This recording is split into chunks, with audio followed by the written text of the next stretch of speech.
Guys welcome back to my channel. आज मैं आपको ये हैवी एम्ब्रॉयडर्ड ब्लाउज़ पीस से बहुत ही ब्यूटीफुल कुर्ती की डिज़ाइन बताऊंगी। इस ब्लाउज़ पीस में इसके दोनों साइड ऊपर और नीचे के पार्ट में इस तरह की एम्ब्रॉयडरी दी हुई है। तो मैं इसके दोनों पार्ट्स को इस तरह से आमने सामने कर लूँगी। इस तरह से आपको इसको फोल्ड करना है कि ऊपर और नीचे के जो हैवी एम्ब्रॉयडर्ड पार्ट है वो आमने सामने इस तरह से आ जाए। तो ये देखिए मैंने इस तरह से इसको फोल्ड कर दिया है और अब ये हमारे कुर्ती के फ्रंट पार्ट की डिज़ाइन रहेगी। अब मैं इस तरह की रेड स्ट्रिप लूँगी जो कि एम्ब्रॉयडरी के धागे से मैच होती है और इन स्ट्रिप्स को इन दोनों सिरों पर इस तरह से एज ए पाइपिंग आपको इस तरह से लगा लेना है। तो मैं इस तरह से रेड स्ट्रिप लूँगी और उससे पहले मुझे इन दोनों पार्ट्स को अलग अलग करना होगा। तो मैंने जो फोल्ड किया था उसके बाद अब इन दोनों साइड को इस तरह से नीचे का जो बैक पार्ट है उससे इस तरह अलग कर देना है। और अलग करने के बाद ये हमारे दो पार्ट्स कुछ इस तरह से लगेंगे। तो आपको भी इस तरह से कट कर लेना है, पहले इनको अलग कर लेना है। अलग करने के बाद अब मैं इनके सिरों पर रेड कलर की जो स्ट्रिप ली थी उनको इस तरह से लगाऊंगी। इस तरह से रखकर मैं इसको इन दोनों के ऊपर स्टिच कर दूंगी। तो ये देखिए मैंने इस रेड स्ट्रिप को इस तरह से इन दोनों सिरों पर स्टिच कर दिया है।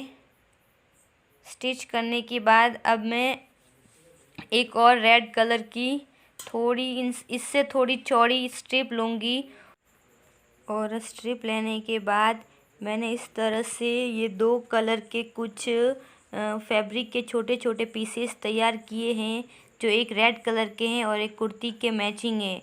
फिर उसके बाद आपको जो हमने दूसरी वाली बड़ी चौड़ी स्ट्रिप ली थी उसके ऊपर इस कुर्ती के फ्रंट पार्ट के एक पीस को स्ट्रिप को अंदर की साइड मोड़ते हुए इस तरह से रखना है।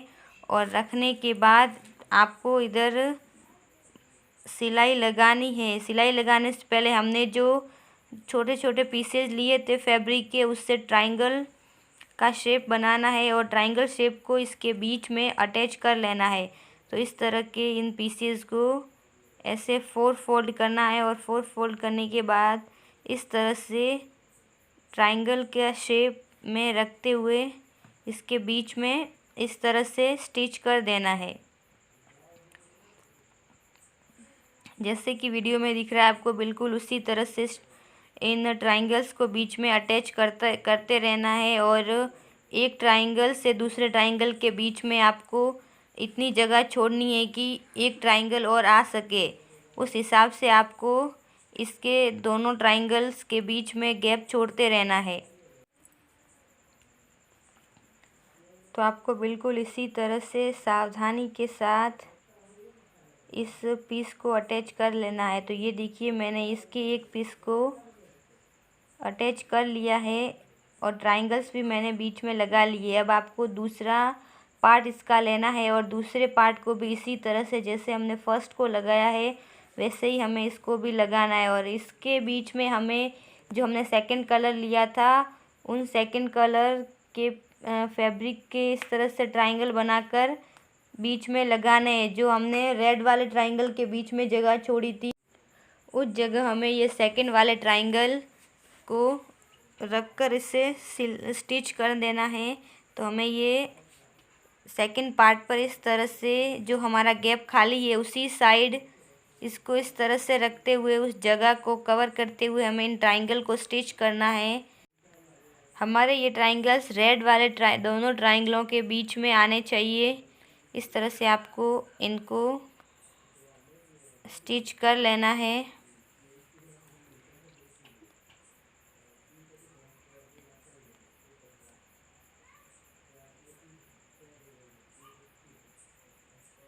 तो इस तरह से हमें एक एक करके सारे ट्रायंगल्स को अटैच करते रहना है। तो ये देखिए हमने इन दोनों पार्ट्स को आपस में जॉइन कर लिया है और ये हमारी एक बहुत ब्यूटीफुल सी कुर्ती की डिज़ाइन बन के बिल्कुल रेडी है। और अब मैं कुर्ती को रेडी कर लूँगी। तो ये देखिए मैंने कुर्ती की भी स्टिचिंग और कटिंग कर ली है। आप देख सकते हैं कि हमारी ये कुर्ती बहुत ही ब्यूटीफुल दिख रही है। तो आप भी इस तरह से ब्लाउज़ पीस से कुर्ती बना सकते हैं। आई होप आपको ये वीडियो पसंद आया होगा।